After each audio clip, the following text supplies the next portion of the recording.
Hello, beautiful watchers, and hello again, Roald Dahl, you sociopathic maniac masquerading as a children's book author. Welcome back.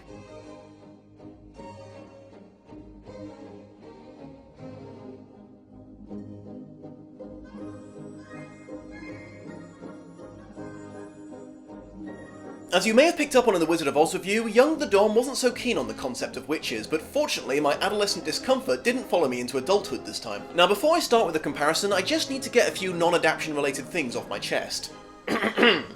Child acting. My grandma! If you hurt my grandma— Silence! Roland Atkinson. Lovely, isn't it? Red. Yes. Red. Possible cruelty to real animals.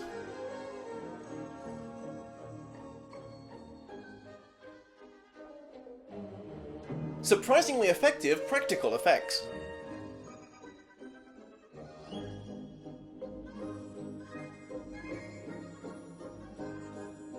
Ah, thanks, I feel much better now. Right, on with the show! The film took no liberties with the concept. In this world, witches exist in secret, blending in with normal people by disguising their supernatural traits and spending all their free time trying to rid the world of children who they find abhorrent. Each country's witches apparently meet once a year with their world leader to exchange notes and ideas. Pretty much all the major plot points of the book are covered. A witchophile and her recently orphaned grandson just happen to go on a short holiday at the same time and hotel as the annual witches conference, and the lad accidentally ends up locked in a room with them. He overhears their plan to turn every child in England to a mouse using a magic formula, gets discovered and turned into a mouse himself, escapes, hatches a plan to stop them with his grandmother, steals some of the formula, spikes the witch's suit with it, and turns them all into mice as well, thus saving the country. The opening narration that describes the characteristics of witches is, for the most part, lifted straight out of the book. The claws, the lack of hair and toes, and the weird sense of smell that associates children with dogs' droppings are all original witch features. In both versions of the story, the witch is discussed with an overpowering need to kill children is not explained and left as just something witches do. The lad's random encounter with the witch at the beginning is pretty accurate to the book, attempted snake bribe and all. If that dumbass had whipped a Nintendo out of her bag, that boy would have been hella dead. There is a good helping of original book dialogue in the film, although hampered slightly by the switchover from 80s to 90s terminology. In addition to the main plot's accuracy, this movie is also abundant with small touches like the boy's pet mice tightrope training, which I mentioned because they made a big deal out of it in the book, him losing the end of his tail before taking cover in the chef's trousers, and Bruno's intention to live out a life of rodent gluttony in a kitchen cupboard. That the witches were meeting under the guise of the RSPCC, a group ironically against cruelty to children and a parody of the real-life NSPCC, is in the book. I wonder if those guys lost any revenue because Dahl suggested they might be a front for witches.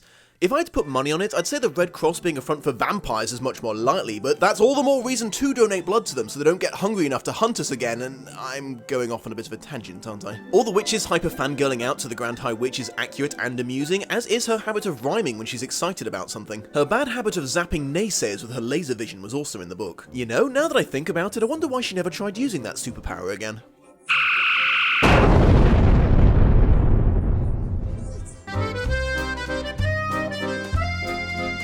As I said, the description of the witches mostly made it into the film unaffected, the one exception being the obvious purple tint to their eyes is a lot less subtle than the shifting colour right at the centre of their pupil, only visible if you look really closely, described in the book. The film apparently didn't quite have the balls to go full child murdery like they did in the book, instead going half measures like them being magically transplanted into paintings to live out their lives. This also means they skipped over the part where the Grand High Witch orgasmically fantasizes about how amusing it will be when the children who have been turned into mice are killed by their own parents and teachers. In the book, the witches just straight up took children never to be seen again, or slowly turned them into stone, forcing their parents to keep them as macabre hallway decorations. The lead kid is changed from being English to American in the film. Ugh, this is like White Tiger Lily all over again. You can't ignore my people forever, America! One particularly amusing change is the name of the hero. In the book, it's never actually said out loud and is usually just referred to as the boy when the book is described. The film, on the other hand... My name's Luke. What's your name? Is it Luke? Off you go. Back home to Luke. Would you guys mind terribly if I keep calling him this in regards to the book? It's just easier than trying to think up synonyms for boy constantly. The character of Luke's grandma is toned down considerably, and that's actually a big shame. The woman in the book was hilariously mental. Remember that old person who accosted you in the bar that one time and demanded to know your stance on the Illuminati and the Black Pope? That's essentially her, but against all the odds in this case, the gibberish she was spouting turned out to be completely accurate. Seriously, if you read the books as an adult, she's so fucking funny. If she wasn't spouting weird witch lore, encouraging Luke to undertake more and more dangerous missions. She was trying to get him to start smoking. The grandma of the movie, who was actually concerned for the safety of her grandson and seemed aware of the insanity of the situation, is more realistic, but less book-like. The film makes multiple references to a past history between her and the Grand High Witch that was lacking in the book. A small fry like her would have been so far beneath the witch's notice, it's doubtful she ever became aware of her existence. Speaking of the Grand High Witch, in the book, when she has her mask on, she's described as being short, young, and very pretty looking. I don't begrudge them this change, as Angelina Hudson here just made this movie. The chase sequence with the pram going over the cliff is film only. In the book, 80 experienced child killers had no issue grabbing one boy and stopping him from escaping. This change brings up the question as to why he didn't start screaming at the top of his lungs for help the second he was outside, or how the witches managed to get him from a 4th floor hotel room to the ground floor conference room without anyone in the hotel questioning why an army of old ladies was carrying a struggling child around. Bruno's father is given the full asshole makeover. In the book, he only shows up briefly looking for his child and then attempts to confront the Grand High Witch just before she turns into a mouse. I'm not entirely sure what the movie gained from having him in the background, constantly complaining about the hotel and genuinely being a vile douchebag to everyone. Ugh. As someone who's worked in the customer service industry for years, I just want to make it very clear that these sort of people aren't funny. They're frickin' everywhere and they make our lives a living hell on a daily basis. Bruno himself is actually made a little nicer in the film. While he is portrayed as a greedy, vain, self-absorbed young man, he was way worse before. The first time he and Luke meet in the book, he's outside burning ants to death with a magnifying glass. The witches turning this little shithead into a mouse may have actually saved the world from a future serial killer. The maid with the extreme mouse phobia was only mentioned in passing in the book. The recurring joke about her having it off with the manager as a new addition, along with her mistaking Formula 86 for perfume and growing hair on her body. Luke and his grandmother don't think to steal all the witch's money at the end of the book, but by gum, they should have, so I'll allow it. The most significant change between the book and the film involves a film-only introduction of a fairly minor character, the personal assistant to the Grand High Witch. Throughout the film, she's verbally and physically abused by the Grand High Witch until she's driven into quitting her job and becoming some sort of good witch savior. She tracks Luke down and magically turns him back into a human in the last scene of the film. If you haven't read the book, you might be wondering, well, if she's not in the original story, how does Luke get turned back into a little boy? Well, he doesn't. Yeah. At the end of the book, he's resigned to being a mouse forever. I mean, damn, that's like Sophie finding out she's stuck being an old lady for good in Howl's Moving Castle. However, Luke himself is perfectly fine with this, even though he acknowledges that as a mouse he's going to have a vastly shortened lifespan. His reasoning being he didn't want to outlive his 86-year-old grandmother anyway. That's just...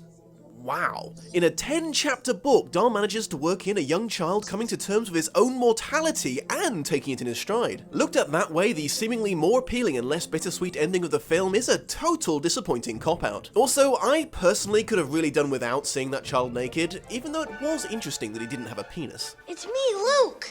Luke? Luke? Luke? Luke? Luke.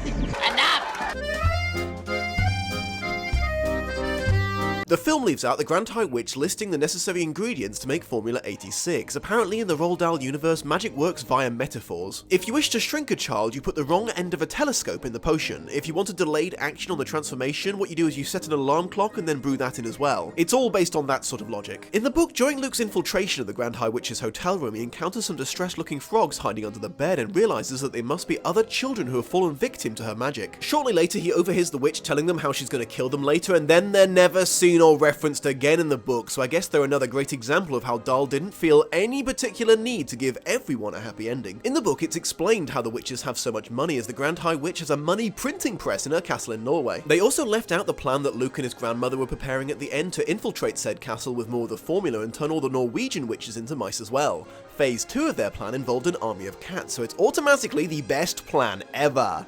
You kitties. The Dom's final thoughts. Reports are inconclusive, but it's generally believed that Dahl really didn't like The Witches movie very much. Considering it toes the line of the plot almost all the way through, I can only assume this is due to the ending. If that is the case, I might go out on a limb and say he should have just gotten over it. Yes, that part of the film is undeniably a cop-out, but that shouldn't be enough to turn you off what is otherwise a very loyal adaptation. You know what? I'm gonna go ahead and predict a big old reboot in this film's near future, filled with CGI mice and uncomfortably sexy witches. Make a note of this now, marvel at my precognitive powers later. Goodbye, beautiful watchers. Hey baby, how you doing?